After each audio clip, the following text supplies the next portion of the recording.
Become unstoppable as a sensitive person. The number one thing that stops us from achieving our goals and our dreams as sensitive people is that we are afraid of the criticism of other people because we had some event in our past where we felt confronted. Now, there are different types of criticism. If, for example, your friend is trying to politely guide you to put on a different outfit that's more flattering for your body, they may mean it in a constructive way. They may not try to criticize you and tell you what to do or shame you for wearing less clothing. They could be just trying to say that this is more flattering on you. But then the very fine line exists where somebody is shaming you for wearing too little clothing, or they are shaming you for something else. They don't like your hair, or they don't like your profession or your home, or your status in life. If you're single or you're in a marriage, it can go both ways. So how do you deal with that fear of criticism and not let it stop you from achieving your goals, dreams, and ambitions? There are a few steps. And number one is that you have to be able to confront criticism in the present. So if people are saying something negative to you, you could ask them, "Pardon me, could you say that again?" Because often if it's something nasty that they don't mean, they'll say something like, "I don't mean it," or "Never mind, silly me, it just came out of my mouth." And often people will correct themselves. If there is something genuinely constructive there, they may give an opinion saying, "Based on my research, I don't think protein powder is the best drink after a workout," for example. And they use data to back it up. So that kind of constructive criticism is fair, and you can decide whether or not you want to implement it. But what's not okay is if you say "pardon me" and they say something really nasty to you, like "you look really fat today," or "you're such a failure," something like that, then that's when you say people who share criticism often are unhappy with themselves. Because when people criticize, they are showing that they feel inferior to other people. And so they're trying to tear you down in order to feel good about themselves. And the more public you become, the more likely you are to face this kind of criticism or feedback from other people who are jealous of you. And you have to be able to deal with that. And it's our fear that often stops us. It's like we can't go on camera because somebody might say something bad about our video, or they don't like the content. And it's okay if they have something genuine to say, "This part needs more clarification," that's 100% okay. If they're just saying "stop talking," something that's not constructive, then all you need to do is say that feedback is not welcome. You can choose to block them, or you could even just ignore them. You don't even have to block them if you don't care to, if you can't be bothered to do that and it really doesn't bother you.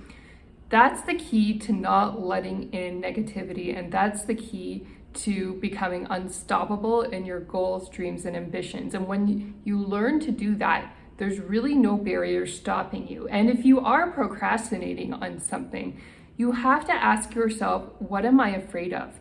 Because it's often not our laziness that stops us from going from our goals, dreams, and ambitions. It's actually some innate fear. It's that we won't be good enough lie. It's that our book isn't going to have effective writing in it and you're scared that it's not going to come out as you'd hoped. Whatever that fear is, once you confront it, you don't have anything blocking you from working on the thing you've always wanted to achieve. Or let's say the goal is earning $1 million. If you're scared of earning $1 million, it's because somebody has criticized you for going after your dream in the past. And you have to discern who that is and confront that fear and not let in that feedback anymore. And then when you're able to do that, that's when you can achieve anything that you want, when you're not worried about what people are going to say to you.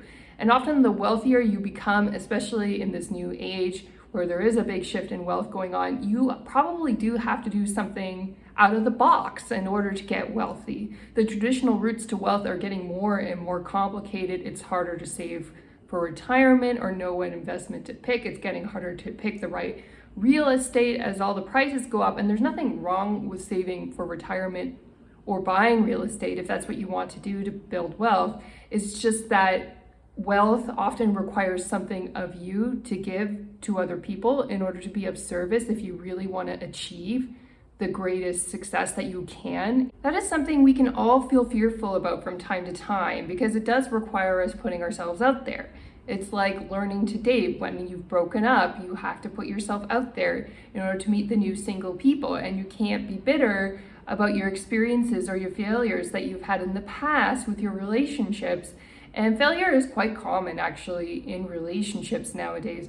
People are getting more non-committal than ever and breaking up over superficial reasons, and yet you have to be okay. You have to be bulletproof. You have to be able to overcome whatever failure you've had in the past. If you're constantly insecure about it and you let that failure in, then what you're doing is you're blocking yourself from your future success. And if an ex did dump you, for example, for superficial reasons, or they never really explained, they've just proven to themselves that they're not worthy, because you're not going to let in that bad behavior, and you have higher standards than that as a sensitive person when you're dating. You're the type of person who will explain constructively why you're breaking up with someone and take that time and not ghost them. So you shouldn't let somebody who's inferior to you bully you out of a new, happy, healthy relationship. You should just let that person go and realize that they're not a great match for you, rather than try to tell everybody in the world that they shouldn't ghost each other. That's just simply not going to happen. But understand the people who have that coping mechanism, they're not happy, healthy people. You are the happy, healthy person because you have higher standards and you are going places in your life. So you just got to believe in yourself and not worry about people rejecting you, whether it's on a personal or professional basis. You just have to keep going and put yourself out there, and don't be attached to the negativity. That's something I see a lot, that people get really upset, depressed, and then they tell the story of victimhood over and over again about why their dating life didn't work out or why their professional life didn't work out. And if you're very committed and emotionally engaged in telling that story, then guess where your emotional resources are not going? They're not going into getting the job or finding the right partner for you. So you have to do the work in order to get yourself to a happy, healthy place, in order to move on. And you do that by not letting in any negative behavior, any negative speech that is below your standards. You will encounter that, and you simply have to let it go and move on with your life and assume the best anyway, that you deserve it and that it's coming your way.